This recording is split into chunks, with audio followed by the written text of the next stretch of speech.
The knock came just as the eviction notice slid under the door, a pale, lifeless sheet of paper that landed at Marcus Hale's bare feet like a final verdict. He stood there frozen, baby formula spilled across the cracked kitchen tile, his 8-year-old daughter asleep on the couch with dried tears on her cheeks, and a silence so loud it felt like something physical pressing against his chest.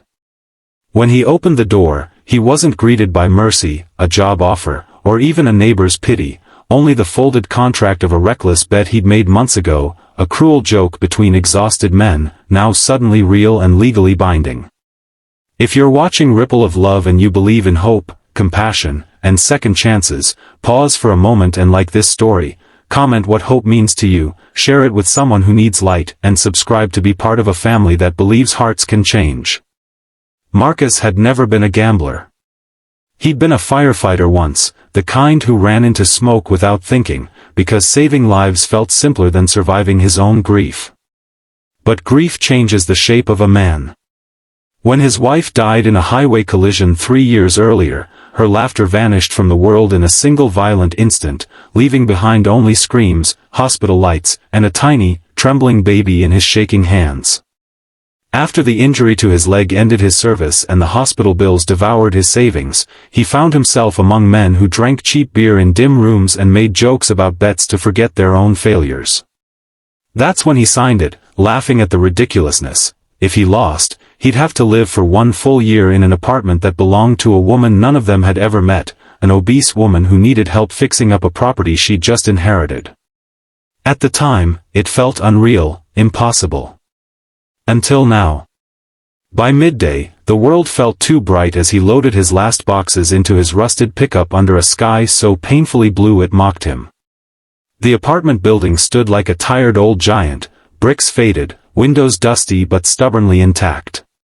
Inside waited Talia Brooke, not a name anyone in his old circle would have remembered, because it had never existed to them as anything more than a cruel adjective tossed around in laughter.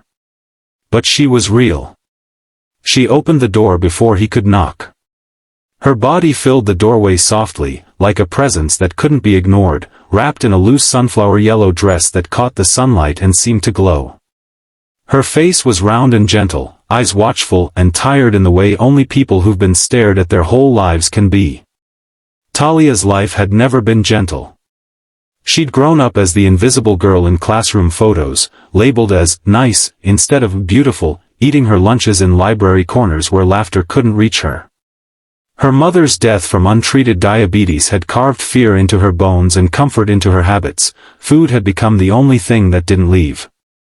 When her estranged uncle passed and left her this battered old apartment complex, people whispered that someone like her didn't deserve to own anything at all.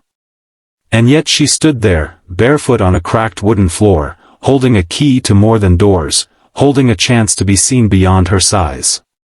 Daylight spilled thick and gold into the living room as Marcus carried his daughter, Ivy, past chipped walls and boxes piled like unfinished stories.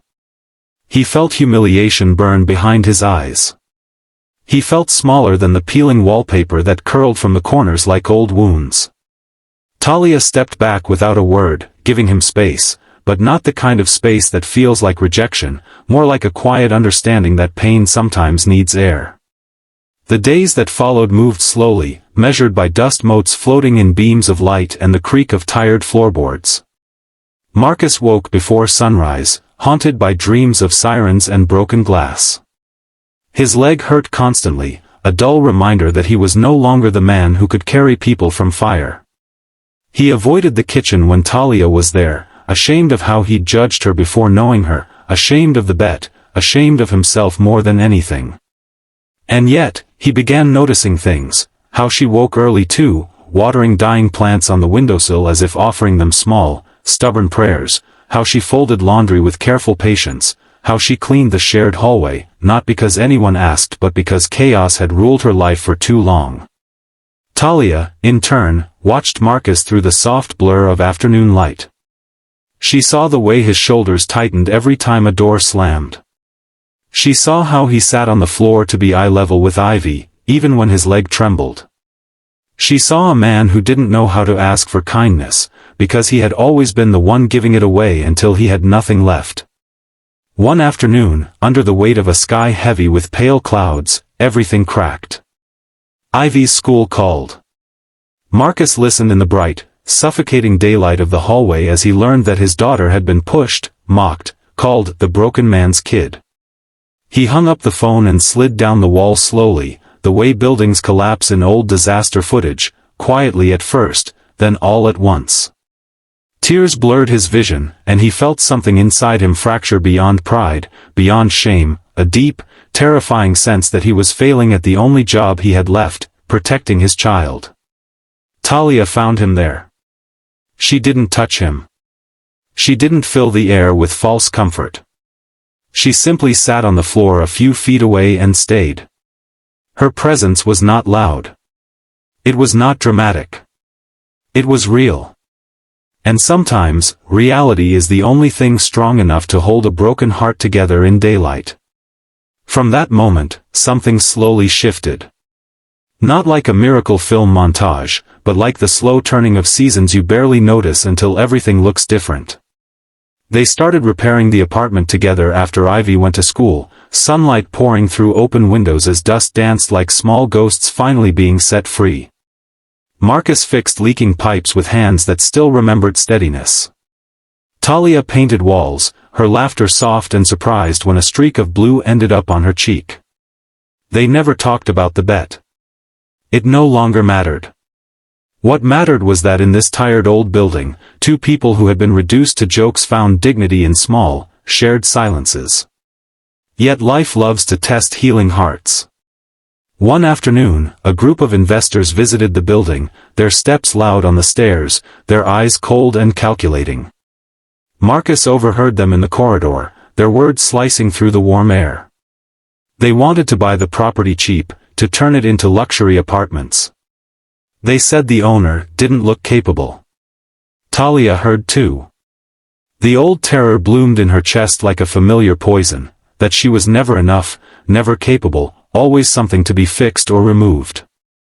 She locked herself in her room as the light faded through the curtains.